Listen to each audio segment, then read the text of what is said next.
My name is Ayan. I'm 22, and I live in a small rented room in a big city.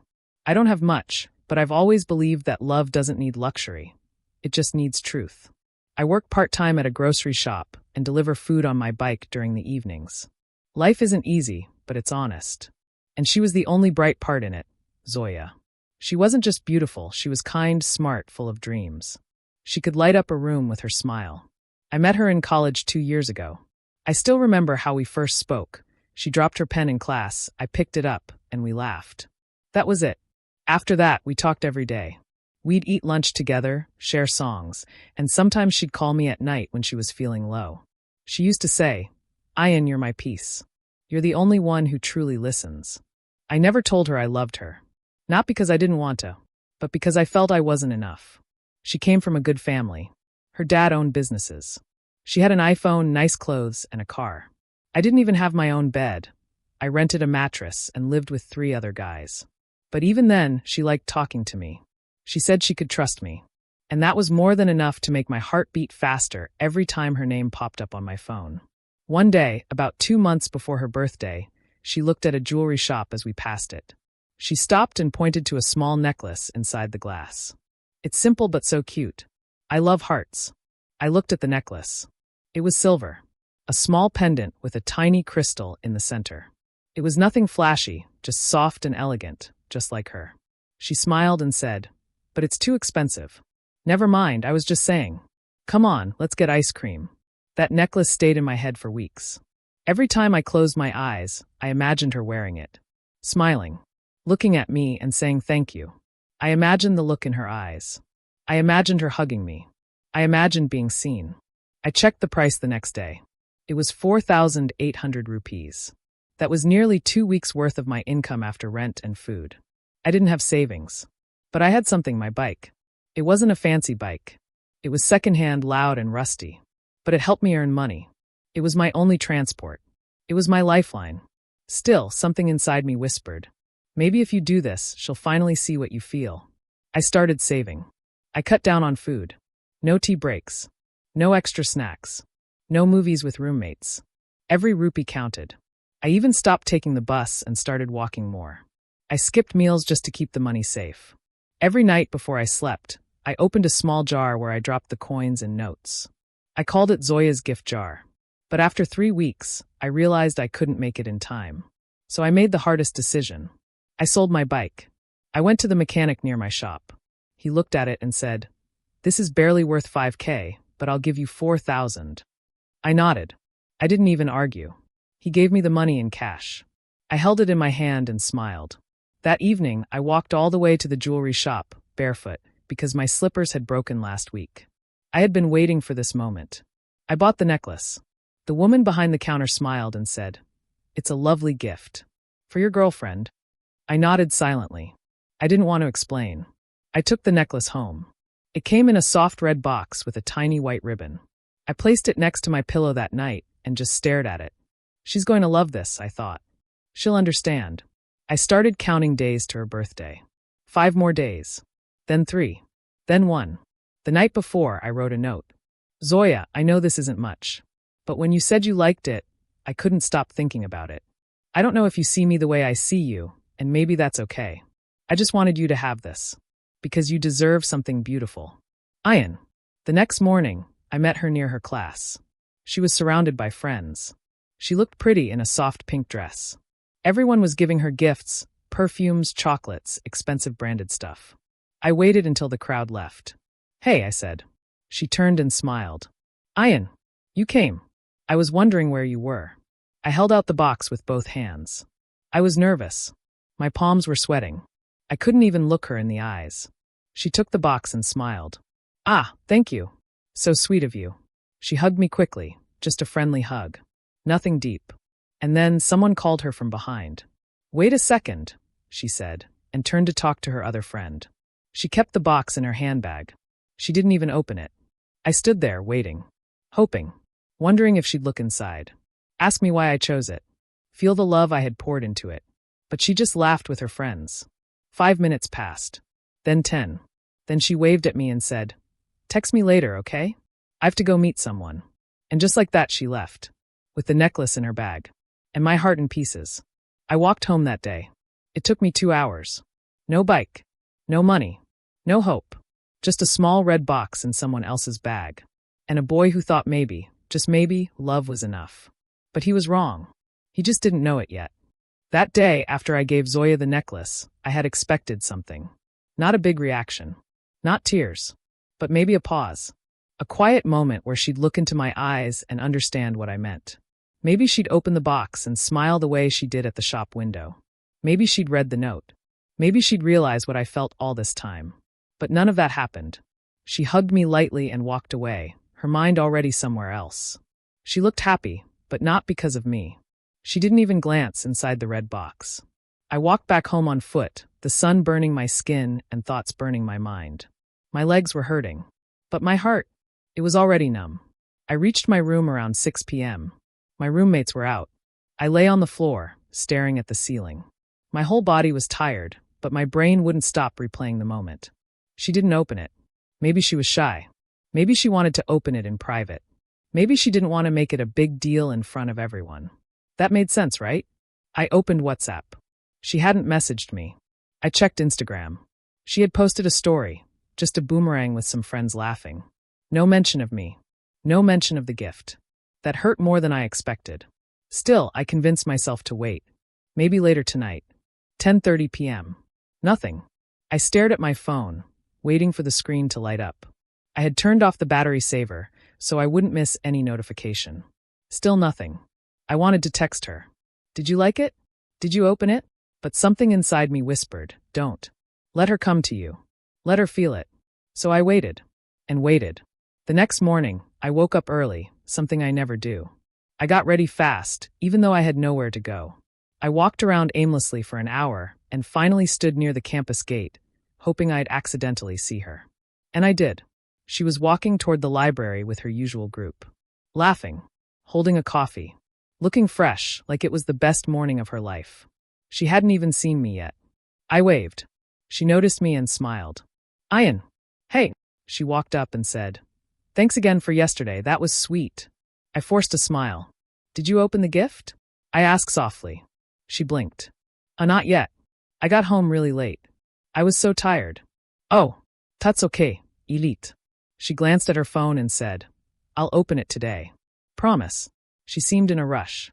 Then, before I could say anything else, she added, anyway, gotta go. Have a group study now. Catch you later, all right?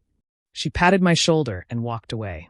And once again, I was standing alone, watching her walk farther and farther from me, just like the truth I wanted her to see. That entire day, I stayed distracted. I spilled rice at work. I gave the wrong order to a customer.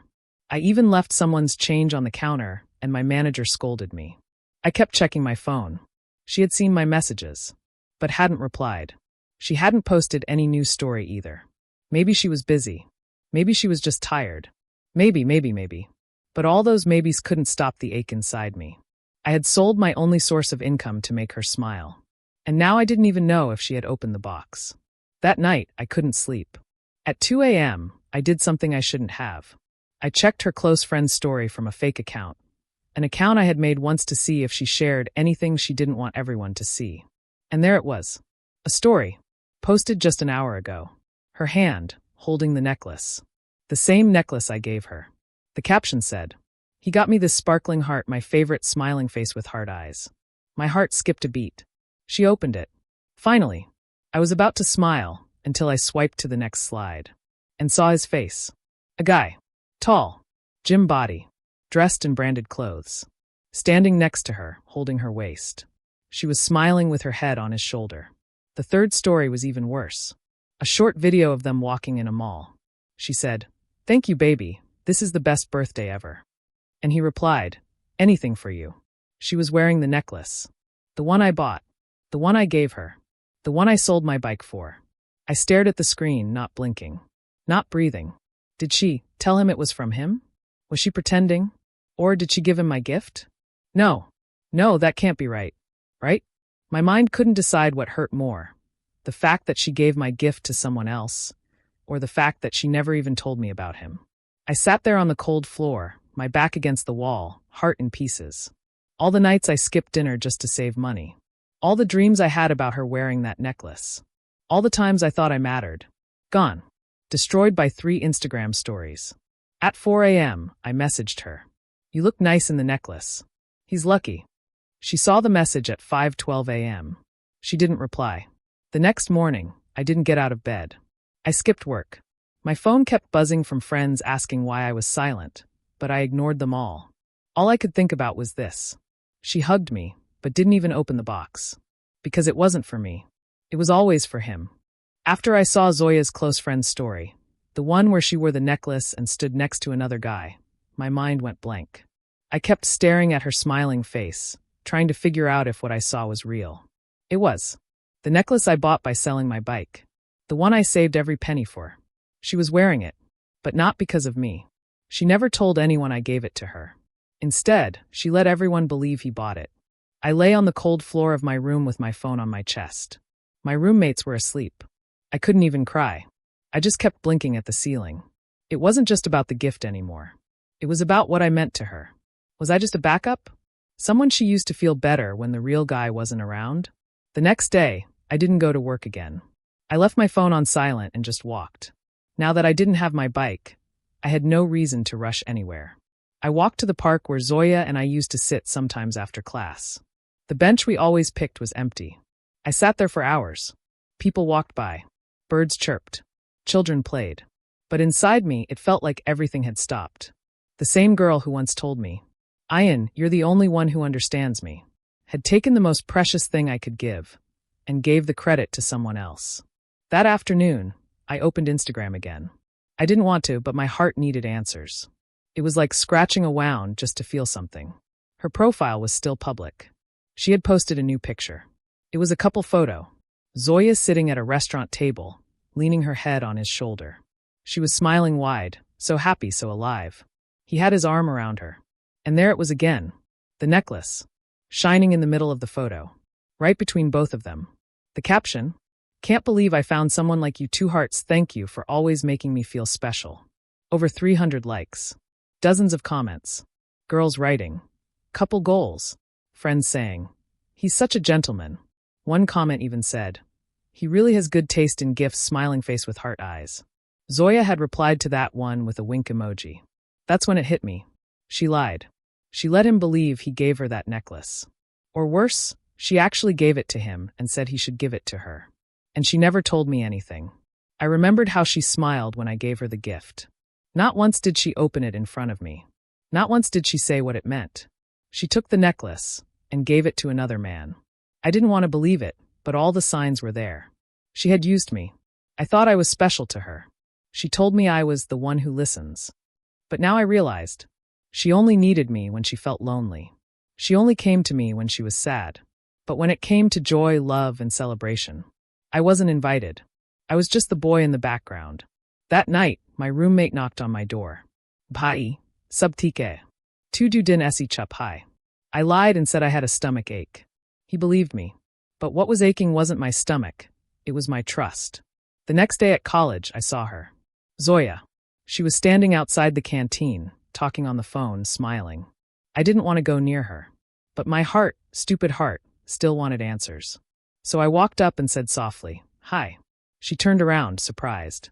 "Oh, hey, Ayan." She put her phone in her bag. I said, "Can we talk?" "Sure," she replied. We moved to a quieter spot under the big tree near the auditorium, our old spot. I looked at her carefully. She was glowing. She looked so happy. I asked, "How was your birthday?" She smiled. "Amazing. One of the best I've ever had." I nodded. Then I looked down at her neck. She was wearing the necklace. The one I gave her. My voice shook as I asked, "Nice necklace." She laughed. "Oh, thanks." Silence. I asked again, "Who gave it to you?" She hesitated for a second. You mean the design? I saw it online and liked it." "No, I mean who gave it to you." She looked away, nervous. "Ayan, why are you asking?" I swallowed hard. "Because I gave it to you." Her face froze. "I gave it to you," I repeated, "and you wore it in a picture with someone else. And people think he gave it to you." She stayed silent. Then she whispered, "I didn't think it mattered." "Didn't think it mattered?" I stared at her. "I sold my bike for that necklace, Zoya." Her eyes widened. "What?" "I sold my bike." I skipped meals. I walked miles every day. I saved for weeks. You said you liked it, and I thought maybe, just maybe, you'd see how much I cared. She looked down, ashamed.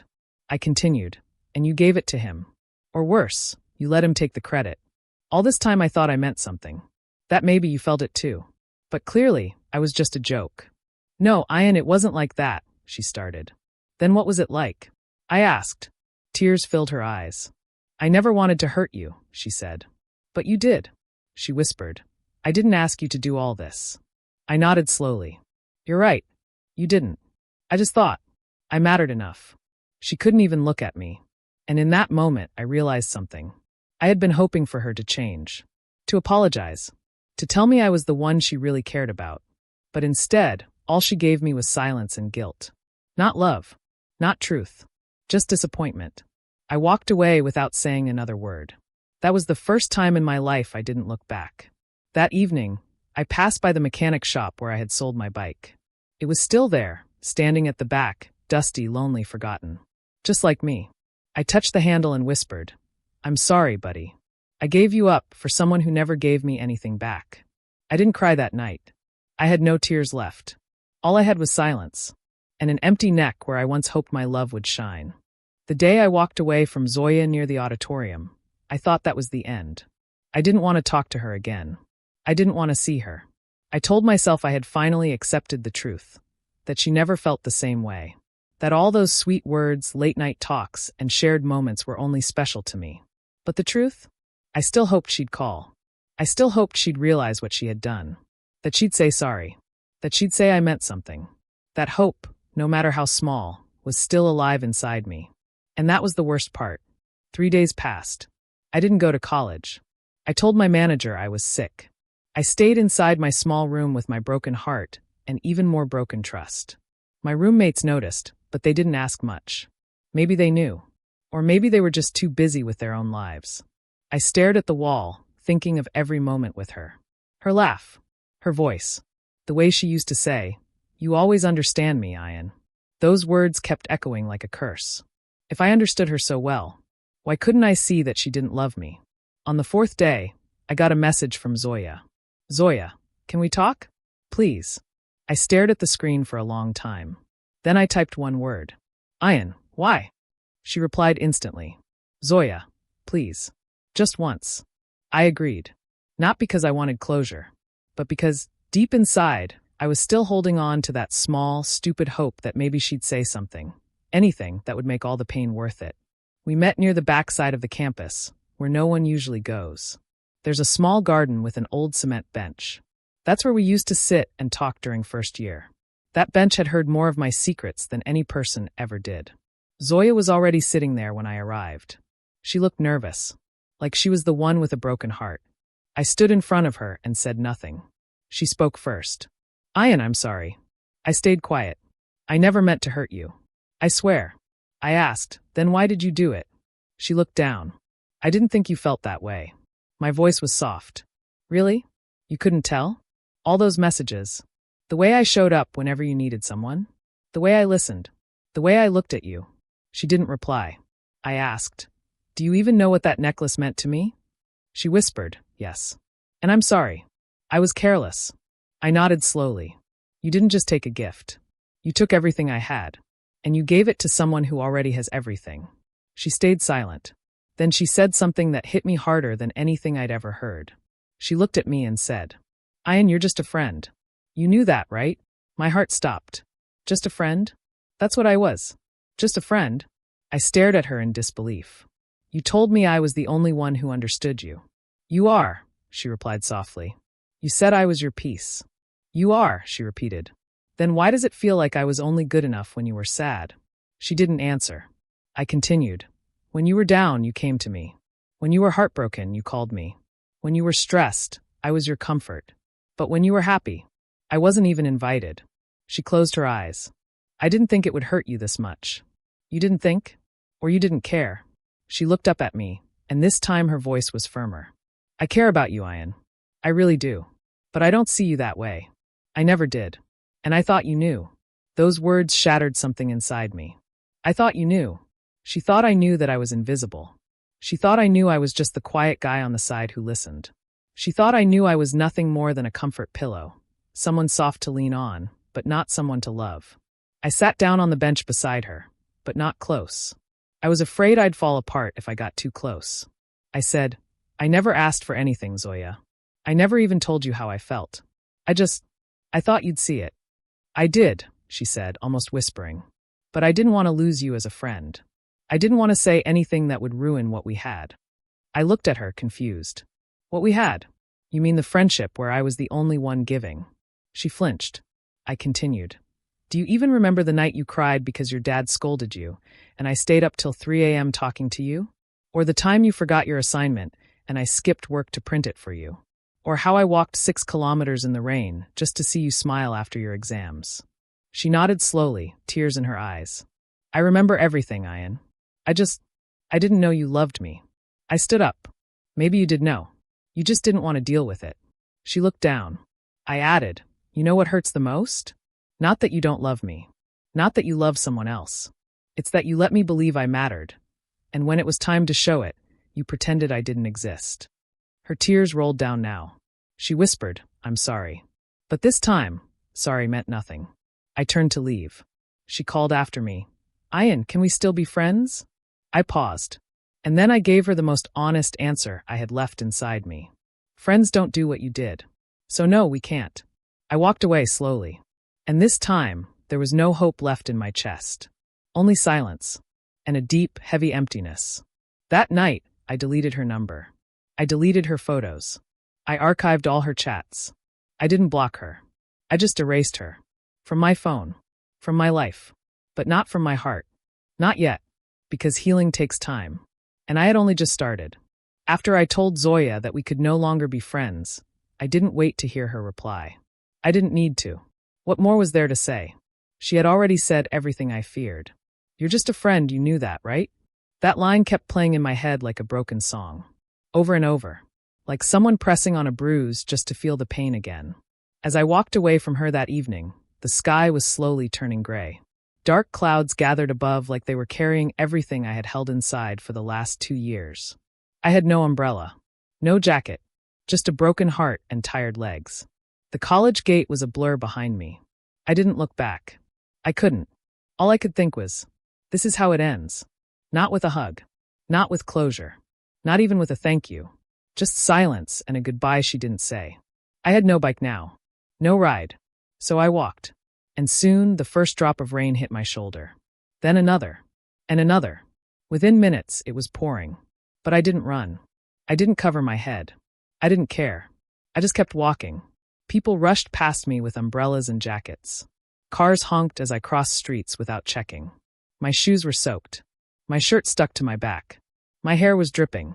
But I didn't feel any of it. Because when your heart is heavy, rain doesn't feel cold. It feels normal. Like the world finally matches what you feel inside. Halfway home, I passed a shop. The same shop where I used to park my bike. The mechanic stood inside, sipping tea.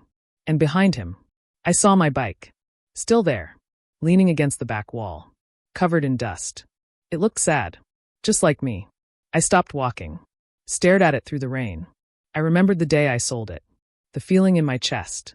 The voice in my head saying, "This is for her. She'll understand." I had believed in love so much. I gave away the only thing I owned. And now, that bike sat in a corner and used. Just like my heart. I stood there for a full minute. Then I turned and walked away again. The road to my room was long. It felt even longer in the rain. Every step felt heavier than the last. My feet hurt, but I didn't stop. People say heartbreak feels like a sharp pain. But they're wrong. It feels empty. Like walking through a city where no one sees you. Like speaking into a crowd and hearing no reply. Like giving everything to someone and realizing you were invisible the whole time. When I finally reached my room, I was soaked to the skin.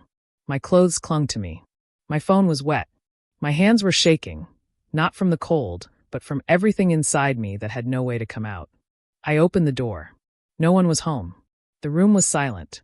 I walked straight to my corner, dropped my bag, sat on the floor, leaned against the wall. And for the first time in 2 years, I cried. Not a few tears. Not a silent sobi. But the kind of crying that breaks you. The kind where your chest hurts, where your breath stops, where you hug your knees and shake like a child. I cried for the bike I sold. I cried for the necklace that now lived on someone else's chest. I cried for the messages that I would never send again. I cried for the nights I spent dreaming of her smile, thinking it was just for me. I cried for the version of me who still believed she cared. And when there were no more tears left, I lay down on the cold floor, still wet from the rain. I didn't move, didn't speak, didn't even think, because thinking hurt more than crying. Somewhere outside, a thunder rolled. And I thought, even the sky is loud tonight. But inside me, it was all quiet. No more words.